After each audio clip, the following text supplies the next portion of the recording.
Здравствуйте, мои друзья! Сегодня мы с вами приготовим очень вкусный итальянский деревенский яблочный пирог. Готовится он очень просто. Нам понадобится 130 грамм сахара, 10 грамм ванильного сахара, щепотка соли и 2 желтка. И миксером нам нужно взбить несколько минут эту массу, чтобы она посветлела и стала более такой жидкой. Пошаговый рецепт вы сможете прочитать в описании под видео. Вот такая масса у нас должна получиться. Дальше мы добавляем полстакана, это 125 миллилитров молока. Все продукты должны быть одинаковой комнатной температуры. Размешиваем все. Также нам нужно растопить заранее 50 грамм сливочного масла, чтобы оно стало комнатной температуры. И половину, это примерно 25 грамм, выливаем в миску этого растопленного сливочного масла. Размешиваем. Сухие компоненты: 180 грамм мука и 5 грамм это чайная ложка разрыхлителя.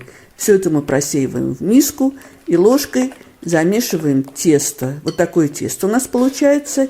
Еще нам нужно добавить к тесту сок половинки лимона. Друзья мои, если вам нравится видео, ставьте лайк, это поможет продвижению видео, его увидит большее количество зрителей. Все размешиваем. Форма у меня 22 сантиметра диаметром, и дно и бока я выстелила пекарской бумагой. Выкладываем тесто в форму и разравниваем лопаточкой тесто ровным слоем. Для начинки нам понадобится 2 больших яблока. Нужно удалить кожуру, удалить сердцевину с семечками и нарезать яблоки на ломтики вот такой примерно толщины, где-то сантиметр-полтора. И поверху пирога, вот так по кругу, выкладываем ломтики яблок, немножко топим их в тесте.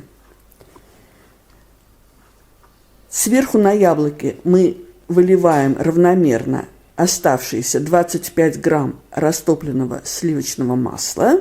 И еще нам понадобится столовая ложка сахара примерно. Нужно щедро сверху посыпать наш пирог с сахаром.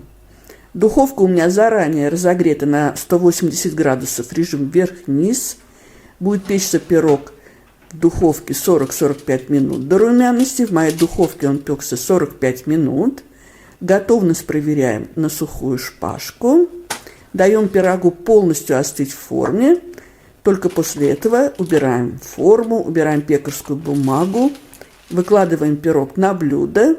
Перед подачей для красоты можно посыпать пирог сахарной пудрой.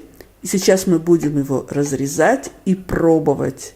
Посмотрите, какой он румяный, какой он красивый. Режется прекрасно, он мягчайший. Вот такой вот красивый кусочек у нас в разрезе. Ну что, будем пробовать. Друзья мои, при всей своей простоте это фантастически вкусный яблочный пирог. Приготовьте.